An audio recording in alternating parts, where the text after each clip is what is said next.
네, 여러분 안녕하십니까. 바로 온 TV 옴부즈맨의 김승재입니다. 지난주에도 연합뉴스TV에선 다양한 뉴스들을 발빠르게 보도해드린 바 있는데요. 먼저 한 주간의 주요 뉴스부터 만나보시겠습니다.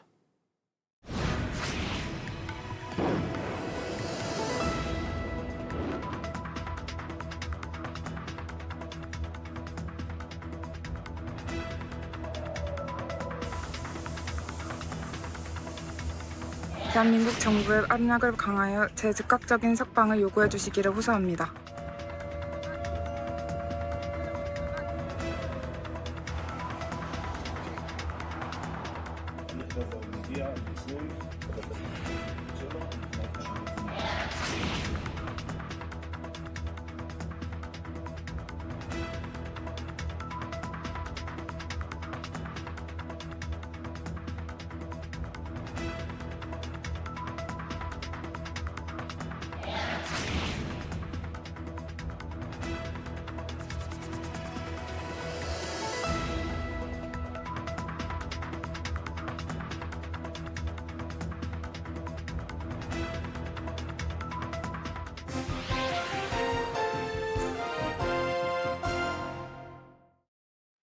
한 주간 보도 내용을 짚어보는 연합뉴스TV를 말한다 안지연입니다. 이번 추석 연휴는 최대 열흘로 이어지면서 귀성 귀경길은 물론 장거리 여행에 나서는 사람들도 적지 않습니다. 이동이 늘어나는 만큼 차량 관리에도 각별한 주의가 필요한데요. 지난주 연합뉴스TV에서는 이에 대한 내용을 전했습니다. 보도는 추석 연휴를 맞아 장거리 운전을 앞두고 차량 점검의 중요성을 전했습니다. 정비소를 찾아 차량을 점검하는 현장을 담았는데요. 명절에는 소요 시간을 예측할 수 없고 차를 25년째 타다 보니 장거리를 가려면 안전 문제도 있어 점검을 받게 됐다는 시민의 목소리를 전했습니다. 정비사는 체크리스트에 수리가 필요한 것을 적어 제공하는데요. 이를 자주 가는 정비소에 보여주면 자세한 설명 없이 추가 정비를 받을 수 있다고 설명했습니다. 특히 최대 열흘을 쉴 수 있는 황금 연휴를 앞두고 장거리 운전을 하기 전에 가장 먼저 타이어를 확인해야 한다고 전했는데요. 고속도로 사망사고 70%는 타이어 때문에 발생하는 만큼 타이어 공기압과 마모 상태를 필수로 확인해야 한다는 정비사의 설명도 덧붙였습니다. 아울러 엔진 개통에서는 엔진 오일과 냉각수, 부동액 등의 양을 체크하고 브레이크 패드와 오일 상태도 출발 전 반드시 확인해야 한다고 전했습니다. 이 보도는 긴 연휴를 앞두고 장거리 운전 시 차량 점검의 필요성을 다뤘습니다. 이동량 증가와 교통 혼잡, 도로 정체 시 발생할 수 있는 만일의 상황에 대비해 사전 점검의 중요성을 강조했는데요. 점검 항목을 구체적으로 제시해 시청자에게 실질적으로 도움이 될 수 있는 정보를 제공했다는 점에서 실용성이 돋보였습니다. 또한 연휴 시작에 맞춰 보도를 전달해 보도의 시의성을 갖췄고 안전에 대한 경각심도 유발해 긍정적으로 평가할 수 있습니다. 특히 현장 중심의 보도와 전문가의 설명이 적절히 이루어져 보도의 신뢰성도 높였습니다. 하지만 아쉬운 점도 있었는데요. 자막을 통해 지자체별로 추석맞이 무상 차량 점검이라는 정보는 전달되었지만 무상 차량 정비소 위치나 이용 방법 등에 대한 안내는 부족했습니다. 또한 보도를 통해 점검의 필요성은 충분히 전달했으나 점검하지 않았을 때 발생할 수 있는 실제 위험 사례가 함께 제시되었다면 보도 내용이 더욱 강조될 수 있었을 것입니다. 공공기관에서는 온라인을 통한 홍보의 중요성이 커지면서 많은 예산을 들여 SNS 채널을 운영하고 있습니다. 정책과 서비스, 사업 내용 등을 보다 효율적으로 전달하기 위해 SNS 플랫폼을 이용하는 것인데요. 막대한 비용 투입 대비 그 효과는 미지수입니다. 지난주 연합뉴스TV의 단독 보도 살펴보겠습니다. 보도는 외부 업체 위탁 방식으로 운영되는 공공기관 SNS 효과가 미미한 현실을 조명했습니다. 한국국제협력단 코이카는 유튜브 채널과 SNS 홍보 업무 등을 맡기는 것으로 지난 6월 민간업체 A사와 5억 7천만 원에 계약했습니다. 코이카가 개설한 유튜브 채널에는 지난 석 달간 올라온 일반 영상은 단 2건으로 조회수는 30여 회와 160여 회, 현재까지 유튜브 구독자는 300명이 채 되지 않는 등 숫자로 나타난 효과는 미미한 수준이라고 덧붙였습니다. 재외동포청의 사정도 다르지 않았는데요. 지난 3월 한 업체와 9개월간 3억 3천여만 원의 규모의 계약을 맺고 SNS 운영과 관리를 맡겼지만 지난달 초까지 늘어난 유튜브 구독자 수는 당초 목표치의 30%에 불과하다고 지적했습니다. 이에 대해 코이카는 SNS 홍보는 다양한 채널을 통해 종합적으로 진행되기 때문에 일부만 보고 전체 효과를 단정하기에는 무리가 있다고 설명했습니다. 아울러 수의 계약에 대한 지적에는 경쟁 입찰을 실시했으나 A사가 단독 응찰한 것이며 목표를 충분히 달성하기 위해 성과 관리를 할 것이라고 전했습니다. 보도에서 언급한 것처럼 공공기관에서는 온라인 홍보에 노력을 기울이는 모습을 보이는데요. 예산 대비 효율성에 대한 문제를 제기하며 공공기관의 홍보 예산이 올바르게 쓰이고 있는지에 대한 점검의 필요성을 강조했습니다. 다만 보도에서는 코이카 측의 설명을 전달하는 데 그쳐 아쉬움이 남는데요. 다양한 채널로 SNS 홍보가 이루어진다는 주장에 대한 추가적인 확인이 이루어지지 않았습니다. 이 부분에 대해 더 자세한 확인 절차가 있었다면 보도에서 제기하는 문제를 더욱 강조할 수 있었을 것입니다. 또한 코이카는 정량평가의 한계를 지적했다고 보도는 설명했는데요. 이외에 정성평가 등 코이카에서 홍보 효과의 지표로 삼는 것은 무엇이었는지를 확인할 필요도 있어 보였습니다. 전체적으로 이 보도는 공공기관 예산 투입과 활용에 대한 문제를 제기했다는 점에서는 긍정적이나 코이카 측의 주장을 단순히 인용하는 데 그쳤다는 인상이 남습니다. 추후 관련 보도에서는 구체적 근거와 검증을 제시해 보다 풍부한 내용이 전달되길 바랍니다. 명절을 맞아 가족 친지와 시간을 보내려는 발걸음이 곳곳에서 이어졌습니다. 그런데 올해 대형 산불과 극한호우 피해가 잇따랐던 경남 산천의 분위기는 달랐습니다. 복구가 더딘 탓에 명절 분위기는 예전과 사뭇 달랐는데요. 산사태 피해 지역은 길이 끊긴 탓에 성묘조차 갈 수 없었다고 합니다. 지난주 연합뉴스TV에서는 이에 대한 내용을 전했습니다. 보도는 지난 7월 집중호우로 산사태 피해를 입은 경남 산천군의 분위기를 전했습니다. 철제 펜스와 출입 통제 팻말을 화면에 담아 적막감이 감도는 현장을 비췄는데요. 올해 산청에선 대형 산불과 집중호우로 피해 복구가 더디다 보니 추석을 외부 시설에서 보내는 이재민만 220여 명에 달한다고 설명했습니다. 아울러 일부 성묘객들은 산사태로 길이 끊겨 성묘조차 가지 못하는 상황도 전했는데요. 출입 통제 소식을 뒤늦게 접해 차를 돌린다는 성묘객들의 인터뷰를 함께 덧붙였습니다. 이외에도 피해 농민들의 상황도 언급했습니다. 특히 산청은 딸기, 단감 등 제수용 선물용 과일 주산지이지만 농경지가 불타거나 물에 잠겨 명절 대목은 고사하고 내년, 내후년 농사마저 걱정해야 하는 실정이라고 전했습니다. 명절이면 가족과 함께 보내는 풍경과 가족을 만나러 가는 설렘을 담은 모습이 주로 소개되는데요. 이번 보도는 여전히 도움과 온정이 필요한 현장에 주목했다는 점에서 의미가 있습니다. 명절의 따뜻한 분위기 속에서 재해 피해 지역의 분위기를 전하며 우리 사회에 지속적 관심이 필요하다는 메시지를 잘 전달했습니다. 하지만 아쉬운 점도 있었습니다. 앞서 경남 상천군의 명절 분위기를 담은 유사 보도가 전해졌는데요. 이 보도는 성묘객의 인터뷰만 추가된 형태로 내용상 큰 차이를 보이지 않았습니다. 구성이 유사한 보도가 이어져 같은 내용을 반복한 인상을 보였는데요. 현장을 바라보는 새로운 시각이나 정보 등이 제시되었다면 앞선 보도와의 차별성이 더욱 돋보였을 것으로 보입니다.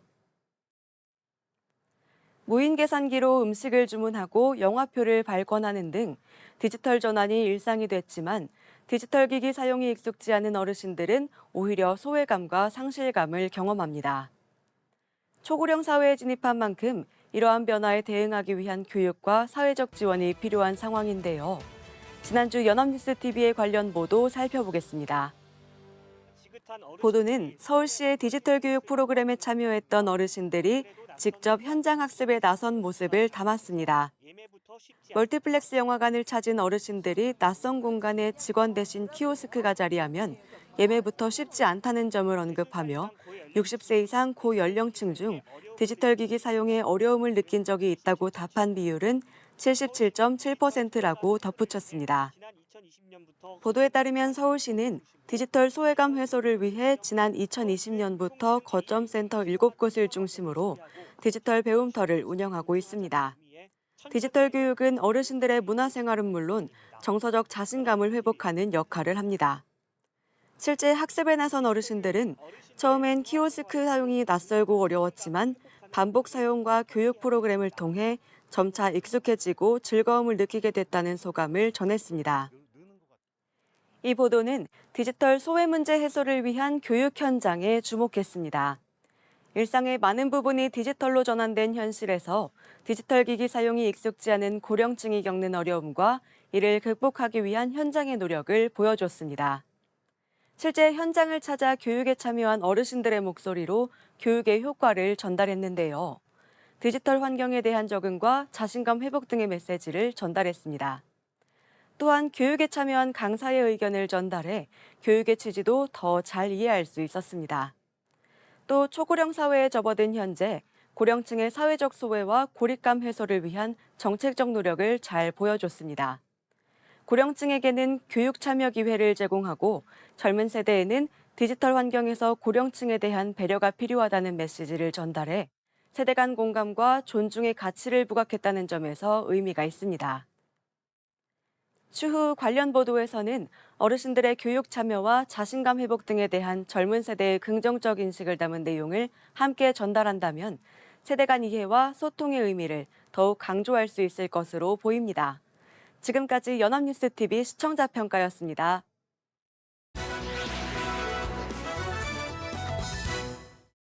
네, 이번 시간은 주말에 방영되는 제작 프로그램을 대학생의 시선으로 분석 및 평가해보는 시간이죠. 캠퍼스 TV 리포트입니다. 이번 주에는 동국대학교 김영빈 학생과 함께하겠습니다. 어서 오십시오. 안녕하세요. 네, 영빈 학생 지난주 어떤 프로그램 모니터링했습니까? 네, 저는 매주 일요일에 방송되는 리부팅 지방시대를 모니터링했습니다. 이번 방송에서는 청풍명월과 화장품의 도시 충북 제천에 대해 다뤘는데요. 천혜를 품은 제천은 천연물 산업으로 성장한 도시이자 K뷰티의 거점이라고 불리고 있습니다. 천연물을 활용한 건강기능식품부터 세계적으로 인정받는 기술력의 화장품은 새로운 일자리와 인구 유입을 불러왔습니다. 충북이 찾은 지방소멸 문제의 해답은 무엇인지 함께 알아보겠습니다.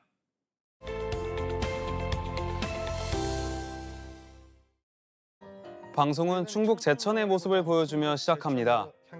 청풍명월, 맑은 바람과 밝은 달이라는 뜻으로 제천을 소개할 때 대표적으로 표현되는 말입니다. 금수산과 박달재는 한 폭의 수묵화를 보는 것 같고 이와 어우러지는 청풍호의 모습은 절경이라는 표현이 아깝지 않습니다. 제천은 예로부터 약초로 유명한 도시인데 이를 대표하는 약초로는 황기가 있습니다. 드넓게 펼쳐져 있는 황기밭은 수확을 기다리는 듯 키가 높이 자랐습니다. 마을 한복판에 자리 잡은 양령시장은 조선시대부터 내려온 약초시장인데요. 제천에서 재배한 약초들부터 강원도 높은 산에서 자란 약초들까지 모두 양령시장으로 모입니다. 이러한 약초들은 국내에서 한약재의 재료로 쓰이기도 합니다. 조용하던 도시 제천에 많은 사람들이 모이면서 활기가 넘치기 시작합니다. 바로 2025 국제한방 천연물 산업 엑스포 때문인데요. 이 천연물이 인류의 역사 속에서 중요한 역할을 합니다. 양귀비, 푸른곰팡이, 버드나무에서 추출한 성분이 모르핀, 페니실린, 아스피린으로 인류를 구원하는 치료제로 진화했습니다. 엑스포 부스를 살펴보니 태국 등 동남아에서 온 사람들이 눈에 띕니다. 공장의 품질과 표준화된 생산 시스템을 신뢰하여 해외에서도 우리나라를 생산지로 선택한다고 합니다. 반대로 해외 건강기능식품업자들도 한국 시장에서 판매 실적을 올리고 싶어 합니다. 인도에서 직접 생산한 원료들을 한국에 공급하기 위해 오는 사람도 있습니다. 글로벌 시장을 위한 허브로서 한국이라는 무대는 그들에게 중요한 기회로 보여집니다. 아니 인도에 지금 한국 사람 많아요. 인도의 한국 이미지가 엄청 좋아요. 우리 포스코, 혼다이, 기아, 샘성 다 회사들이 인도 들어왔어요. 다 지금 돈이 있는 사람, 한국에서 한국 증생가 수입하고 바로 먹는 증생도 많아요. 약방의 감초가 마스크팩과 만났습니다. 국내 화장품 기업은 제천의 감초와 환기를 활용해 화장품 연구 개발을 진행했는데요. 미백 효과가 있는 감초 추출물로 만든 마스크팩을 직접 사용해 보기도 합니다. 이게 제 형태가 나중에 엑스포의 모습을 통해 우리가 알 수 있는 것은 제천의 천연물 사업은 중요한 성장 동력이라는 점입니다. 엑스포 산업과는 286개 국내외 기업체들이 기술 교류와 수출 협약 계약도 하고 한방 제품, 바이오 제품 등을 전시하고 판매하는 곳입니다. 엑스포 기획본부장은 천연물 전주기 표준화 구축 사업이 시작되면서 제천이 천연물 산업의 중심지이자 거점 지역이 될 것이라 믿는다고 밝혔습니다. 글로벌 시장 공략을 위해 엑스포에 참가한 기업들이 저마다의 기술력을 선보입니다. 천연물 산업은 수도권 일자리 쏠림 현상을 막는 든든한 버팀목입니다. 한 기업은 제천의 바이오 기업으로서 제약 공장을 2군데 설립했고 앞으로 제3공장도 설립할 예정이라고 하는데요. 한 직원은 기업의 장점으로 수도권보다 출퇴근 시간이 짧고 주거 비용도 부담이 적어 마음의 여유가 생긴다는 점을 장점으로 들었습니다. 오송과 음성, 청주는 글로벌 화장품 산업 거점으로서 도약하고 있습니다. 충북 지역의 화장품 기업들이 많이 오는 이유는 정부 국책기관들이 오송에 많이 자리하고 있기 때문인데요. 식약처, 질병관리공단, 제약부문도 함께 있어서 화장품 산업이 선호하는 지역이 됐습니다. 오송의 연구, 음성의 생산이 맞물리며 충북 지역은 K-뷰티의 메카로서 역할하고 있습니다. 기술력과 더불어 K-문화가 발달하면서 한국 화장품에 대한 선호도가 세계적으로 높아져만 갑니다. 때마침 찾아온 K-뷰티 열풍으로 화장품 산업을 이끌어갈 젊은 인재들이 충북 지역으로 오고 있습니다. 충북의 한 대학교 화장품학과는 단순한 교육과정이 아니라 지역의 산업 생태계를 살리는 씨앗이 되고 있습니다. 지역 특화 산업 관련 학과들이 만들어지면서 지역 인재들을 흡수하는 모습을 보이고 있습니다. 화장품 업계가 청주 오송의 산업단지를 비롯해 약 200개가 넘는 화장품 업계들이 존재하다 보니 취업의 기회도 많습니다.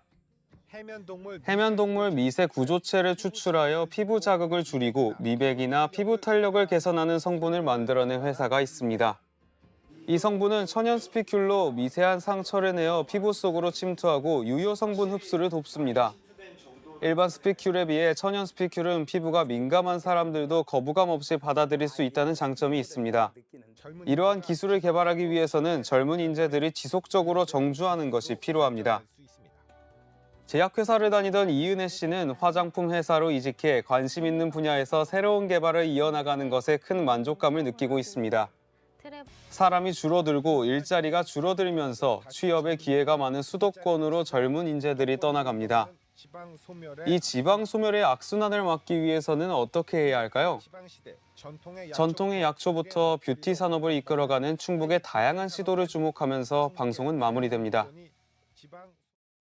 네, 모니터링한 내용 잘 봤습니다. 영빈 학생 이번 리부팅 지방시대 보면서 어떤 점이 가장 인상 깊었습니까? 네, 저는 지역 인재들을 모으기 위해 화장품 학과를 신설한 것이 인상 깊었습니다. 지방대학교는 하나의 지역을 담당하는 기업으로서 지방 소멸을 막기 위해 중요한 역할을 담당하고 있습니다. 지역 특화 산업인 화장품 산업 현장을 지원하고 관련된 학과를 신설하면서 그들만의 무기로 지역을 살리기 위한 노력이 엿보였는데요. 이처럼 이루고자 하는 목표를 이루기 위해서는 올바른 방향으로 나아가는 것이 중요합니다. 우리가 무엇을 잘하는지, 이를 어떻게 활용할 수 있는지 고민하며 지역마다 특색 있는 발전이 이루어지기를 바랍니다. 네, 저도 바람하지 않겠습니다. 지금까지 동국대학교 김영빈 학생과 함께했습니다. 고맙습니다. 감사합니다.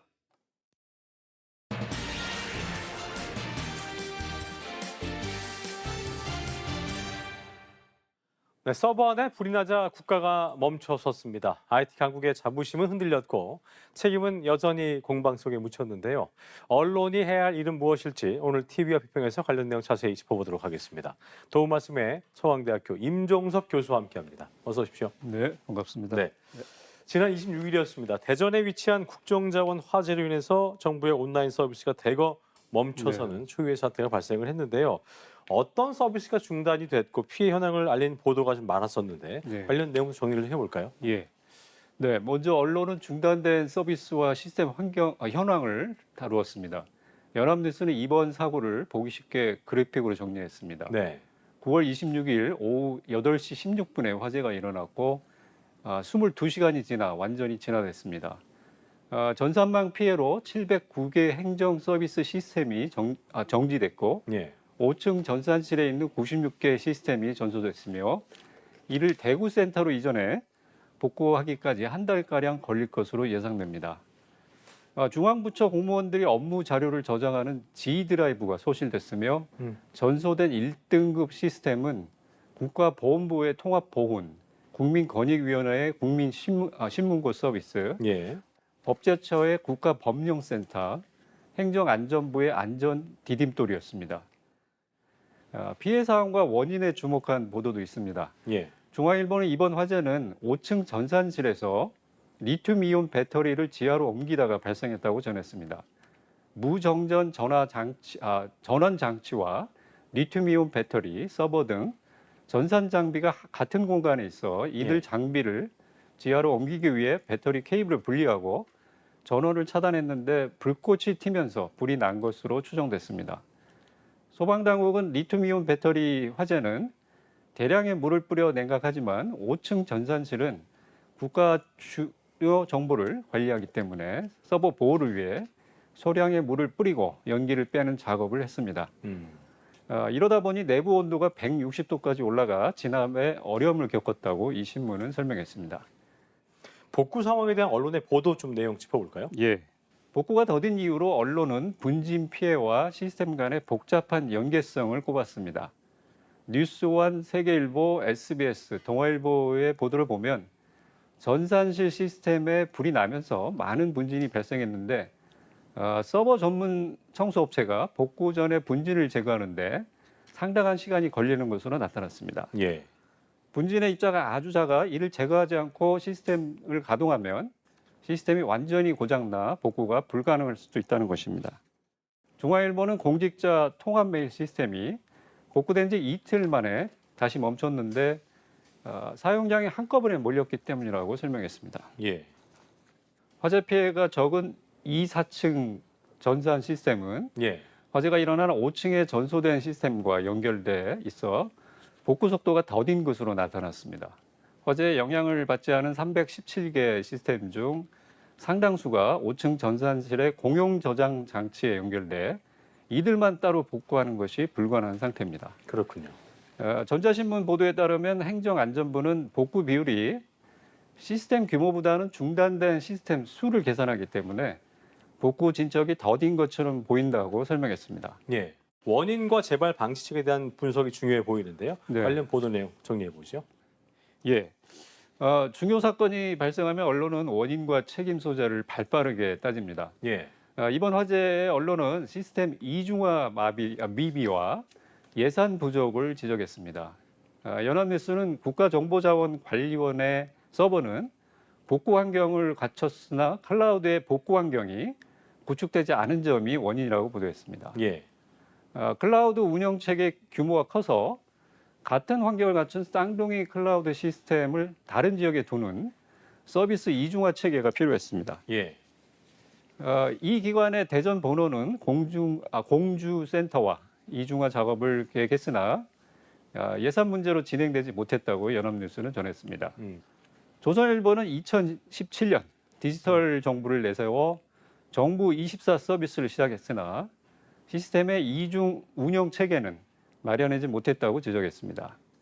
2022년 카카오 먹통 사건과 2023년 행정 전산망 먹통 사건이 일어나자 행안부는 중단되면 피해가 막대한 1등급과 2등급 시스템을 이중화하겠다고 발표했습니다. 이 신문에 따르면 올해 이중 운영 체계 예산은 24억 원가량으로 국가정보자원관리 예산의 0.4%에 불과합니다. 이 신문은 2023년에 네트워크 장비가 낡은 탓에 행정 전산망이 멈추자 장비 교체 예산이 집중되면서 이중화 사업은 뒤로 밀렸다는 행안부 관계자의 말을 인용했습니다. 예. 전자신문 보도에 따르면 화재 발생의 원인이 리튬이온 배터리의 열폭주에 있다고 봤습니다. 국가정보자원관리원은 외부 전력 공급이 끊기면 서버와 네트워크 장비에 즉시 전력 공급하는 무정전 전원 장치를 씁니다. 음. 이 장치에 공간 효율과 출력 성능이 좋은 리튬이온 배터리가 들어갑니다. 과충전이나 외부 충격으로 배터리의 온도가 급격히 올라가면 화학 반응이 일어나 열이 계속 방출됩니다. 이후 인접한 셀로 열이 옮겨 붙으며 온도가 최대 섭씨 1000도까지 오르는 열 폭주가 일어납니다. JTBC는 리튬이온 배터리의 열 폭주에는 마땅한 소화제가 없으며 다량의 물을 뿌리면 데이터가 손실된다고 보도했습니다. 그랬군요. 예. 자, 언론은 사설이나 전문가 기고 등을 통해서 디지털 정부, IT 강국의 민낯에 대해서 성토하고 우려하는 목소리를 내기도 했었는데요. 눈여겨보신 기사가 있을 것 같습니다. 소개해 주시죠. 예. 먼저 연합뉴스 TV는 국정원 화제 내 탓 공방만 정부 대응 부실, 지난 정부 잘못이라는 제목으로 여야의 공방을 보도했습니다. 예. 피해 현장에서 국회 행정안전위원회 야당 의원들은 현 정부의 위기 대응 부실을, 여당 의원들은 지난 정부의 잘못된 결정을 비난했습니다. 지역 언론인 경기신문은 사설에서 정부가 자랑한 정보 기술 강국이라는 담론이 이번 사고로 세계의 헛소리로 비치게 됐는데 정치권은 내 탓 공방인 늪에 빠졌고 당국은 예산 부족 타령이라고 비판했습니다. 이 신문은 서버 저장 장치, 네트워크, 냉각 장치 등 시스템의 구성 요소를 이중화해 한쪽이 마비되더라도 즉시 복구가 가능하도록 설계하는 것이 상식이라며 정보 시스템 이중화 장치를 마련할 것을 제안했습니다. 예. 이 사설에서 눈에 띄는 부분은 정부가 리튬이온 배터리를 쓰는 에너지 저장 장치 설치를 확대하는 정책을 추진 중이라는 것입니다. 열폭주 문제가 있는 리튬이온 배터리와 관련해 화재 방지, 냉각, 자동 차단 장치 등 안전 설비를 갖추지 않고 용량만 늘려 위험을 키울 수 있다는 지적입니다. 국민일보도 전산망 마비 책임 놓고 내 탓 공방만 하는 여야라는 사설에서 이번 화재로 국가 행정에 대한 신뢰가 무너졌으며 국가 시스템이 흔들린 준 비상상태라고 진단했습니다. 이 상황에서 정치권은 해결보다 상대 정당을 비난하는 데 집중해 개탄스럽다고 비판했습니다. 자, 민간 기업과 정부가 할 것 없이 전사망이 먹통되는 사례가 되풀이되고 있는 상황인데요. 앞서도 짚어드렸습니다만 네. 재발 방지가 무엇보다 중요할 텐데 언론의 역할도 무엇보다 중요해 보입니다. 끝으로 한 말씀 듣고 마무리하겠습니다. 예, 언론은 이번 사고가 예고된 참사라고 지적하고 원인과 대책 등을 쏟아냈습니다. 그러나 예고된 참사나 여야 정쟁, 구조적 문제 등은 그간 한국 사회에 일어난 대형 사건이나 사고에 단골처럼 등장하는 표현입니다. 이를 보면 언론도 대규모 사건이나 사고에 대응하는 모습이 일정한 틀에 맞춰 있다고 하겠습니다. 언론학계는 언론의 기능을 국민의 알 권리를 보장하고 사회의 권력을 감시하는 감시견으로 정의합니다. 사회의 중요한 문제를 취재, 원인과 해법을 제시하는 것이죠. 예. 이번 국가정보자원관리원 화재는 예상하지 못한 일이나 정부의 데이터 시스템 관리의 문제점과 국회의 역할 등을 사전에 집중 보도했더라면 화재 발생 이전에 정부와 국민의 관심이 집중했을 것입니다. 네. 유사한 시스템 안전사고가 기업과 공공 분야에서 이미 발생했고 구체적 대응책까지 나왔는데 이것이 제대로 작동하지 못했습니다. 또한 이번 사고와 관련한 언론 보도에는 정보 전달이 충실하지 못한 사례가 있습니다. 가령 기사에 1등급 시스템이라는 표현이 나오는데 1등급 시스템이 무엇인지를 설명하지 않고 보도자료의 표현을 그대로 옮겨 쓴 언론사들이 있습니다. 언론이 사회 문제의 맥락과 배경에 집중해 충실한 내용을 꾸준히 보도해야 할 것입니다. 알겠습니다. 예. 언론이 기억해야 할 내용까지 지금까지 도움 말씀에 서강대학교 임종석 교수와 함께했습니다. 네. 오늘 말씀 고맙습니다. 감사합니다. 네, 저희 옴부드맨 제작진은 여러분들의 소중한 의견들을 기다리고 있습니다. 방송을 보시고 느낀 소감을 연합뉴스 TV 홈페이지 내 시청자 게시판이나 SNS로 보내주시면 됩니다. 저희는 다음 주 이 시간 다시 인사드리죠. 여러분 고맙습니다.